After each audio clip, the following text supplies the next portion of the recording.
یہ رہا تمہارا 190 ملین پاؤنڈ کا کیس ختم. سنیں یہ ویڈیو ضرور دیکھیں. اب یہ ایک ججمنٹ ہمارے پاس ہے 148 صفحات کی. میں اس کو بالکل پڑھ کے آیا ہوں اور میں پورے پاکستان کے ہر وکیل کو چیلنج کرتا ہوں میرے سامنے بیٹھے اور جو میں کہہ رہا ہوں اس کو غلط ثابت کریں. ریاض فیملی اور برطانیہ کی نیشنل کرائم ایجنسی کے درمیان کوئی معاہدہ ہوتا ہے, ان کے اکاؤنٹس ڈی فریز کر دیے جاتے ہیں, ٹھیک ہے, اور ڈی فریز ہونے کے بعد ان اکاؤنٹ سے وہ براہ راست خود اپنے دستخط سے پیسہ ٹرانسفر کرتے ہیں پاکستان کو. یہ بھی آپ جی 29/11/2019 کو. یہ تو لیکن دسمبر میں بڑی امپورٹنٹ ڈیٹ, اسی لیے میں عرض کر رہا ہوں نا. 29/11/2019 کو 102.3 ملین پاؤنڈ ٹرانسفر ہوتے ہیں. اس کے بعد 3/12/2019 کو 34.36 ٹرانسفر ہو رہے ہیں سپریم کورٹ رجسٹرار کے اکاؤنٹ خود ہی ڈائریکٹ ہو رہے ہیں. کوئی اس میں ریاست پاکستان کا عمل دخل ہی نہیں ہے.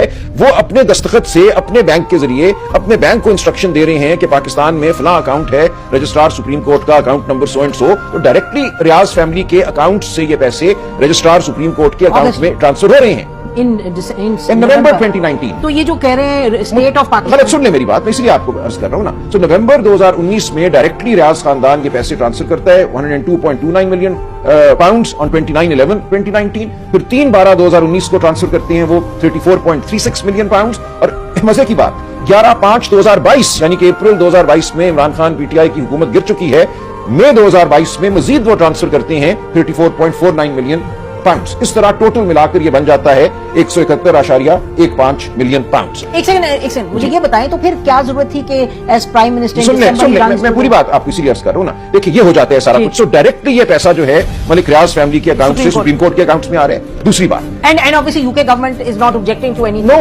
اینڈ دیکھیں جو امپورٹنٹ بات تھی نا, جو ہمارے سارے مبصر سارے ہمارے وکیل دوست بھی ٹی وی پہ آ کے کہتے رہے کہ یہ پیسہ تو ریاست پاکستان کی ملکیت تھا اور کیبنٹ نے اس کو ری روٹ کر دیا ادھر اور بھیج دیا. یہ کہاں ہے؟ دیکھیں ایک رقم جو ریاض فیملی کے اکاؤنٹس میں تھی, 1/8-9 اکاؤنٹس میں تھی, اس رقم کو اگر آپ نے پاکستان حکومت یا پاکستان ریاست کی رقم قرار دینا تھا تو کسی کورٹ کا آرڈر ہونا چاہیے نا. ایسے ہی تو وہ نہیں ہو جاتی.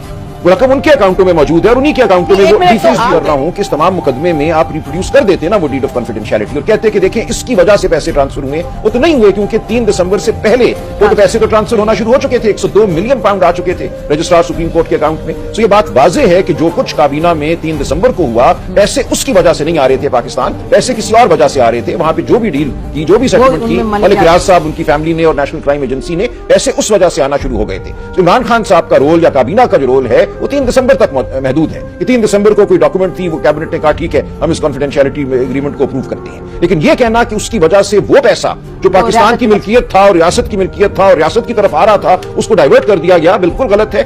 اب آپ کو سمجھ آئی کہ کیا ہو رہا ہے.